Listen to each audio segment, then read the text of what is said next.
Shalom, pagi mari sama-sama tundukkan kepala, pejamkan mata sejenak.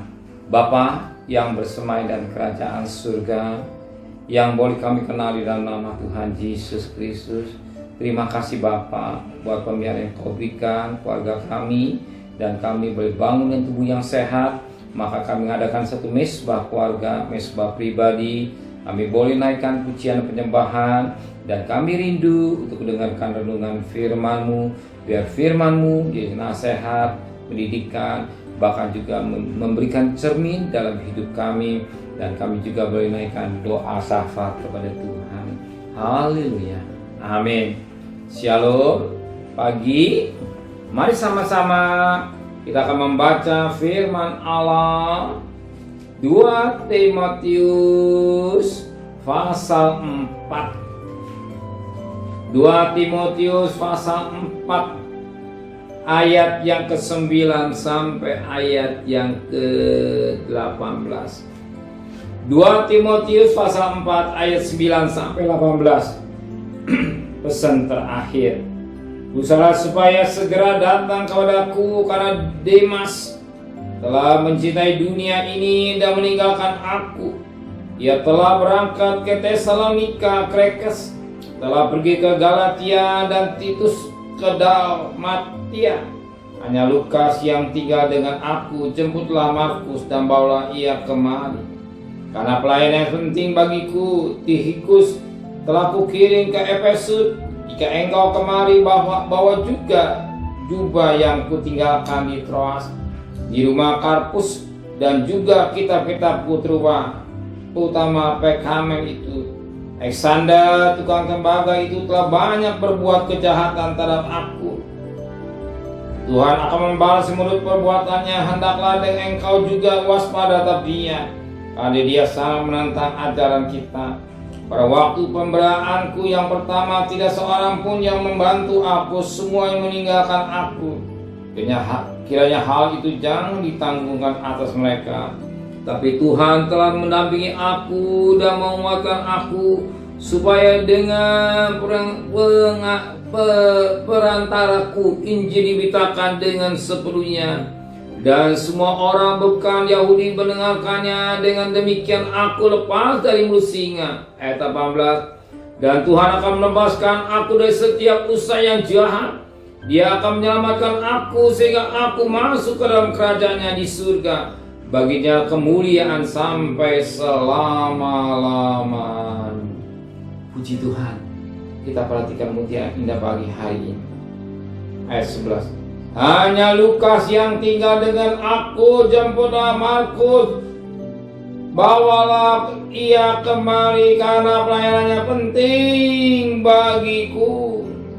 Firman Allah berkata, hanya Lukas tinggal dengan aku yang sangat. Jemputlah Markus dan bawalah Markus kemari, karena pelayanannya penting bagiku. Banyak orang meninggalkan Paulus. Istimewa dikatakan pada ayat yang ke-10, Demas juga meninggalkan. Siapakah Markus ini? Yang pelayanan bagi Paulus sesuatu yang sangat berarti dalam Paulus atau Lukas. Ya, Markus ini dikatakan dalam firman Tuhan, seorang yang pernah mengecewakan Paulus, yang telah meninggalkan Paulus. Tapi setelah dia sekian lama dia berubah, dan ternyata Markus ini menjadi orang yang Yohanes Markus ini suatu pribadi, ya, yang sangat dibutuhkan oleh Paulus. Coba perhatikan Rasul-Rasul 12, Kisah Rasul-Rasul 12 ayat yang ke-25. Dan Kisah Rasul 13 ayat 13. Kisah Rasul-Rasul pasal 12 ayat 25 dan Rasul 13 ayat 13. Barnabas dan Saulus kembali dari Yerusalem. Setelah mereka menyelesaikan tugas pelayanan mereka, mereka membawa Yohanes yang disebut juga Markus. Yohanes yang disebut Markus. Ayat 13. Lalu Paulus dan kawannya meninggalkan Patmos dan melayar ke Perga ke Pamfilia. Serta Yohanes meninggalkan mereka lalu kembali ke Yerusalem. Siapakah Yohanes ini? Tidak lain pada Markus yang telah kembali ke Yerusalem meninggalkan Paulus. Jadi pribadi yang pernah menyakitkan hati Paulus, dia pribadi yang meninggalkan Paulus, tapi satu ketika dia berubah. Satu ketika dia berubah. Nah, di mana kita berubah? Tadi katakan firman Allah.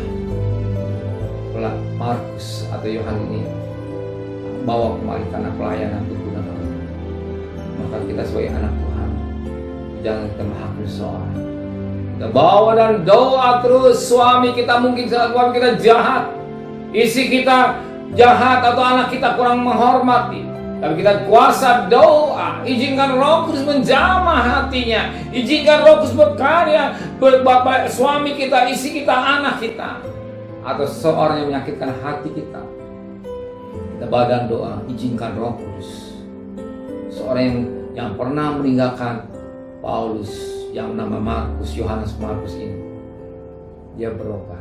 Dan Alkitab menulis Markus ini seorang yang berguna bagi Paulus. Inilah hidup manusia bisa berubah. Kapan? Kalau Roh Kudus berjamah hatinya.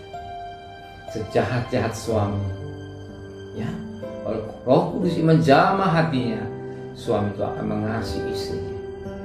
Atau istri yang keras setia pada suaminya, tapi izinkan Roh Kudus berkarya pada istrinya, dan satu ketika dia akan bertobat dan kembali pada suaminya. Dan satu ketika dia akan berubah, sebagaimana Markus Yohanes ini, Yohanes Markus ini berubah. Dan ternyata Paulus, jemputlah Markus, sebab dia orang yang sangat berguna bagiku. Orang yang sama bisa berubah, suami yang sama bisa berubah, isi yang sama bisa berubah, anak yang sama bisa berubah, atau orang yang lain yang menyakitkan hati kita yang sama bisa berubah. Kalau kapan? Roh Kudus yang menjamah hati seseorang. Amin. Dan saudara tidak salah dan tidak rugi kalau kita mengadakan mesbah pagi hari keluarga. Sisipkan terus dalam doa, sisipkan doa, sisipkan dan doa, biar Roh Kudus yang berkarya, yang mengerjakan seorang yang tidak mencintai kita atau membasuhkan kita. Ketika Roh Kudus bekerja, dia berubah, dia pasti mencintai saudara. Amin. Dia sayang saudara, baik dalam bisnis maupun perusahaan. Nanti kelihatan ada Tuhan yang bekerja. Teman saudara mungkin sama kantor, ketika Roh Kudus bekerja, dia jadi orang yang bisa mendukung kita dalam pekerjaannya. Orang yang bisa mengubah itulah Roh Kudus. Ya? Roh Kudus yang bisa berubah. Kenapa? Paulus pun juga berubah. Dia seorang yang pembunuh, sadis, tapi ketika dalam perjalanan ke Damsyik, dia berjumpa dengan Tuhan. Paulus yang jahat bisa berubah. Ketika Stefanus dirajam, dia ada, tapi setelah dia menjadi Paulus yang rela berkorban, karena dia berubah. Izinkan Roh Allah berkarya dalam hidup keluarga kita, dalam anak kita, dalam bisnis kita, dalam tetangga kita, dan segala-galanya. Izinkan Roh Kudus, jangan andalkan kekuatan lagi kita, tapi andalkan Roh Kudus. Amin. Pagi hari ini kita bekerja sebentar, ada berkat-berkat yang Tuhan siapkan. Percayalah, dia menyakitkan hati saudara, dia akan berubah. Amin. Percayalah, dia akan jadi orang yang bisa mendukung kita kembali. Amin. Terima kasih Bapa buat firman. Orang yang sama yang pernah meninggalkan Paulus, tapi orang yang sama sekarang jadi orang yang berguna bagi Paulus. Dan kami bersyukur pada Engkau, jadikan kami suami istri yang anak yang berubah, karena Roh Kudus yang berkarya hidup kami, serta perjalanan kami bekerja, berdagang, sekolah, kuliah, apa yang kebutuhan kami cukupkan. Kembali kami besok pagi tubuh yang sehat dengan tidak kurang satu apapun juga. Berkati Bapak Presiden, Wakil Presiden, para Menteri, para Gubernur, para Bupati, para Wali Kota, para Camat, para Lurah, para RW, para RT, para Bens, para Nawat, para Polri. Mereka yang berikan hikmat yang dari surga, kesempatan dan kekasih. Terimalah berkat nikmat dari Allah Bapa, cinta kasih sayang dari Tuhan Yesus Kristus, dan Sultan Roh Kudus menyertai saudara mulai hari ini sampai Maranatha Tuhan datang. Yang cinta Dia katakan amin.